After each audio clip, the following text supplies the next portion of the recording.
Welcome to Building Wellness, our first module, Food and Nutrition. This is Donna Fahey. Diet has the distinction of being the only major determinant of health that is completely under your control. Energy is the most important reason to keep the body nutritionally sound. Each day you must refuel that body so that it can move and work. Your body is constantly going through changes. Worn out tissues and cells are constantly being repaired and renewed. Body functions such as the elimination of digestive waste and toxins, energy production and mood regulation continually require a new supply of vitamins, minerals, and other nutrients that are derived from our food. The basic message is that when you eat a diet that is diverse, bursting with fruits and vegetables, lean proteins, and water, you are giving your body what it needs to do what it was meant to do.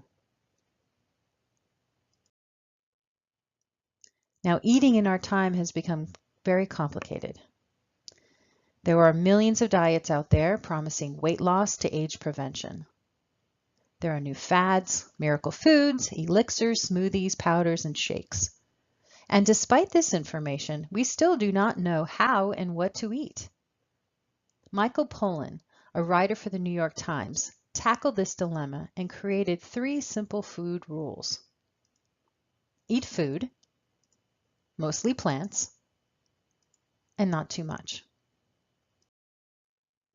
This is a copy of Pollan's book and a handout of the 3 rules followed by specific instructions, such as don't eat food your grandmother wouldn't recognize as food.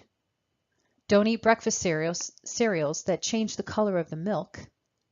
And breakfast like a king, lunch like a prince, and dinner like a pauper. You can get this handout in the nutritional resource section of this website. So what is food? Our body, unlike our world, has not dramatically evolved since we were cavemen. We are meant to eat and drink what nature has provided for us and what is at hand according to the seasons. The first picture is food. The second picture is not food. Here are some basic guidelines. Eat a minimum of 5 servings of fruit and vegetables a day, 50% raw, including all the colors of the rainbow. These foods provide essential minerals, vitamins, and fiber. Carbohydrates are not the enemy. We need them for energy, stamina, and concentration. The goal is to reduce the refined carbs, like sugar, which make us feel good initially, but ultimately lead to mood swings. Choose whole grains and breads. Have a little protein throughout your day to facilitate mental activity and stabilize our reaction to stress. Look for good fats, like omega-3 fatty acids, found in olive oil, walnuts, almonds, pumpkin and sunflower seeds, oily fish, and avocados. Drink water throughout the day. At as little as 2 to 5% water loss, you can begin to feel fatigued. So aim for 6 to 8 glasses daily, and this can include herbal teas and infused water.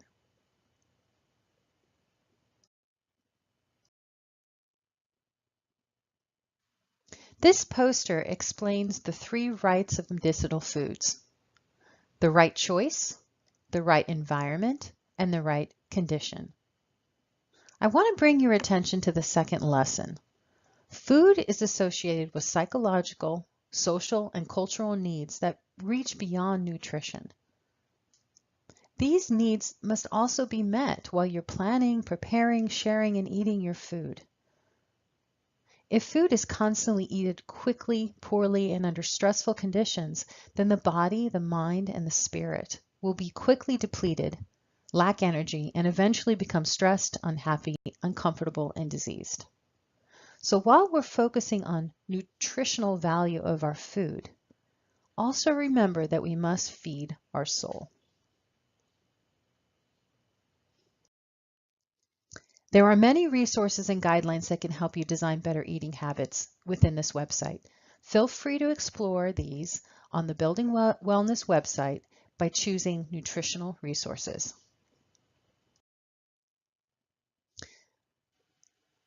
Think of the Snickers commercial when William Dafoe replaces the hungry Marilyn Monroe or Robin Williams as the hungry football coach. We are not ourselves when we are hungry. We are angry, anxious, tired, and underproductive. So the trick with mood and food is to be proactive in preventing these moods by selecting mood modulating foods. Most of the time, food consumed in this situation will be convenience foods that are considered a quick fix to nullify stress, such as the Snicker bar. The theory of this quick fix is entirely false, however, as these foods and drinks only worsen the problem and we become more lethargic and moody when we crash. Mood modulating foods will not produce the concentrated highs of a Coke and a bag of chips.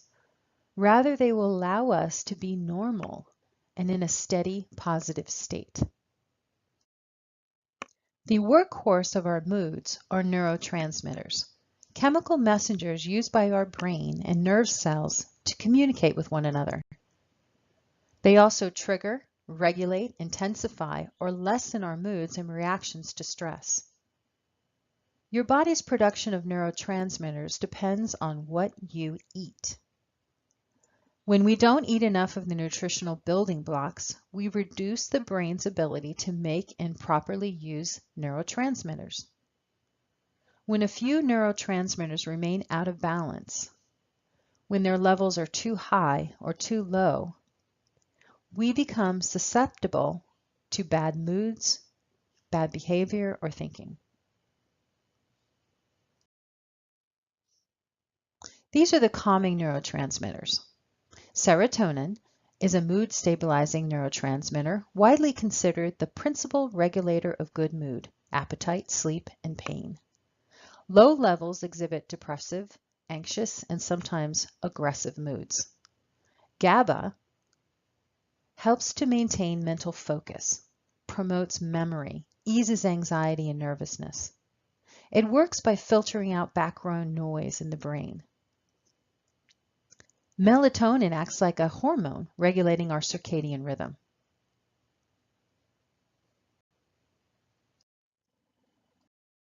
We will focus on serotonin, which is a form of the amino acid L-tryptophan, found in proteins like fish, meats, and eggs.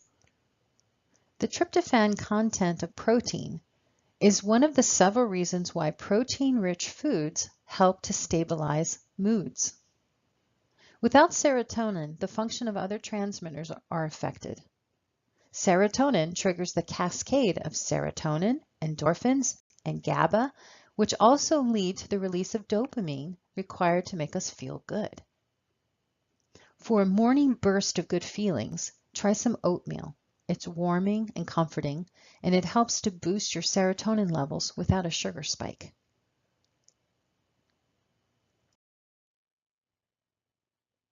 These are the stimulating neurotransmitters. Low levels of acetylcholine interfere with concentration and memory and may lead to emotional instability. Dopamine helps people to focus their attention and enjoy experiences. Low levels are associated with sleep disorders, apathy, and depression. Norepinephrine plays a key role in fostering upbeat moods, wakefulness, motivation, and drive, learning, as well as memory. Low levels can lead to fatigue and depression, and high levels contribute to anxiety and the feelings of stress. Both epinephrine and cortisol are produced by the adrenal gland in response to stress. Epinephrine is the fast-acting, instant stress hormone, and cortisol is activated during times of chronic stress. Cortisol is highly toxic to the brain cells and causes individuals to feel anxious without cause, having short fuses, and react with excessive anger. We will focus on dopamine. To make L-DOPA, the precursor to dopamine, the body uses the amino acid tyrosine. Since it is an amino acid, we need more protein. Diets high in protein are known to increase the number of dopamine receptors in the brain. And in addition, consuming omega-3 fats increase dopamine production. So choose oily fish, eggs, red beets, and bananas. Dopamine reduces depressive feelings and increases energy. There are several cookbooks based on the foods that will increase dopamine receptors in the brain and dopamine production, and it's been used successfully in addiction recovery. The basic premise is that if we have a consistent level of feel-good chemicals, we will be more able to make better nutritional choices. This feel-good chemical is not the concentrated high of sugar, nicotine, alcohol, and other drugs, but it's good enough to start building better habits and normal functioning. We may not be addicts, but we all have cravings that lead us to make poor choices. Having dopamine for dinner, along with serotonin, may give us strength, especially in times of stress. Glucose and insulin are not neurotransmitters, but they are essential for normal brain function. Glucose is the principal fuel of brain cells, and insulin regulates glucose levels. The foods you eat influence levels of both glucose and insulin, and their levels affect your mood and your ability to think clearly. Eat high-protein foods and complex carbohydrates with low glycemic load, and keep glucose levels in a tight range. Control your glucose levels, and you can control your mood. If you are prone to stress or find yourself in a stressful situation, eat several small meals throughout the day of low glycemic foods, like oatmeal, grains, beans, legumes, and non-starchy vegetables. When the body is stressed, it has been proven that the body uses up its resources until they are gone. Clinically, this is called adrenal fatigue, a state where we can no longer regulate our moods. It is important not only to focus on the proteins to support our neurotransmitters, but also on the micronutrients which are used up during times of stress. This is vitamin B, which helps the body cope with stress and controls the whole nervous system. Vitamin C lowers the amount of cortisol in the body and helps people cope. Magnesium is needed for muscle relaxation, and it reduces depression. Magnesium flushes out of the body when you're stressed, so you need to get plenty of it. Also, omega-3 fatty acids have been shown to reduce anxiety. Keep snacking simple by stocking up your desk drawer, your work bag, and car with healthy options. If healthy snacks are accessible, you'll be less tempted to choose fast fixes, or worse, not eat at all, and become hungrier and more stressed, weakening your willpower even more. Okay, we all know that what we eat can affect our waistline, but did you know your food choices can actually affect your mood as well? In fact, a bad mood can be turned around by some healthy snacks. Stick with me, it's going to be worth it. There could be chocolate at the end for you, I promise. Here to clue us in is Jamie Zanzinger. She's Special Projects Director of Women's Day magazine. Great to have you with us. You know, a lot of times we think about the mood, oh, I'm in a bad mood, so I'm going to eat something that I probably shouldn't. We're now going to turn that bad mood around, and this can actually boost your mood depending on what you eat. Absolutely, and these are things that are on real-life menus, so you can go out, you can order one of these things, and you'll instantly be turned around. This is great. So it's a snack food or a meal, not something you have to eat for a week to feel better. Exactly. Okay, perfect. So let's start off. We're going to look at specific moods and specific foods for that mood. So our first quote-unquote bad mood, if you're having kind of a sluggish afternoon at work, you may want to run out and get a spinach salad. Why? Well, if you're feeling fatigued, it may be because your brain is not getting enough oxygen, and a spinach salad is really full of iron, which helps carry that oxygen to your brain. It also is rich in folate, which can boost your levels of the mood boosting serotonin. We love a little extra serotonin. It does make you feel better. So you've also got a lot of other things in there. You've got beans, you've got mushrooms, you've got some citrus, and that's important in the equation. It is, because citrus has vitamin C in it, which helps your body absorb the iron. Gotcha. And the beans are going to help you add fiber so you can power through the afternoon. Okay, great. So there you go. Spinach salad, a glass of orange juice, you're good to go. If you're feeling a little cranky, or if you know someone who's feeling cranky, here's what you bring them for a snack. An apple with peanut butter. Well, crankiness is often a result of a blood sugar drop, so you want to combat that with a 1-2 punch of carbs and protein. Okay. So in this case, the apple is your healthy carbs and the protein is the peanut butter. I like it. You can also do another example of the carb-protein combo. Carrots and hummus, yep, or blueberries and cottage cheese. Great for cranky toddlers. There you go. go. Really cranky because they're hungry. I like it. If you're feeling a little PMS-y, grilled cheese? Yeah, it really? turns out comfort food is not our enemy in this case. I love an excuse for grilled cheese. You know, in the days before our periods, women really need calcium and carbs. So this grilled cheese sandwich on a whole grain bread provides that perfect blend of carbs and calcium. You just want to make sure that you stick with a whole grain bread. Okay. That won't leave you feeling as sluggish as if you go with the refined carbs of a white bread. Okay, good to know. And does the type of cheese matter, or it's really just the calcium? Doesn't matter. It's all about the calcium. We're really low in calcium. Okay, if you're feeling a little sad, you may want to have a salmon burger. Sad, you're going to turn to a salmon burger, because research has shown that feelings of depression and sadness have been linked to low levels of omega-3 fatty acids. So you want to load up on those oily fish like salmon, mackerel, and sardines. Okay, so there's a good idea for you. If you are feeling a bit anxious, some oatmeal. Right, you know, Mom always used warm milk, which will work, but sometimes when you're feeling anxious, and even if you have insomnia, you might be low in magnesium, which is a powerful natural relaxant. So you want a meal that is full of that mineral, and both oatmeal and almonds are packed with magnesium. So you combine those two, you've got a perfect 1-2 punch. There you go. Anxious, see you later. It's all about the combos. This one's kind of funny to me. If you're feeling angry, why don't you have a lovely cup of green tea? Yes, well, this will work because green tea contains L-theanine, which has been proven to calm you down. It's L-theanine. Okay. And it has been proven to calm you down. But if you're still feeling irritable after you have your cup of tea, it may be because you're low in B6. Okay. And you can get that from a meal of chicken and potatoes or from bananas. Excellent. And if you're feeling that angry too, a walk around the block with your cup of tea may be beneficial for you and those around you. Finally, we saved the best for last. Chocolate. Well, you know, this is actually a cure for when you're feeling stressed.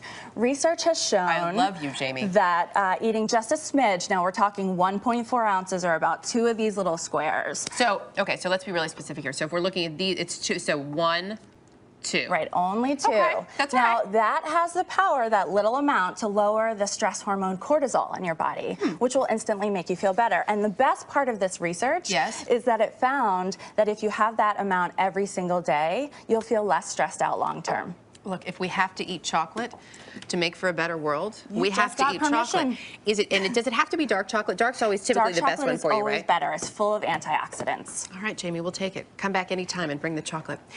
For more on foods that can help change your mood, just log on to our website at earlyshow.cbsnews.com.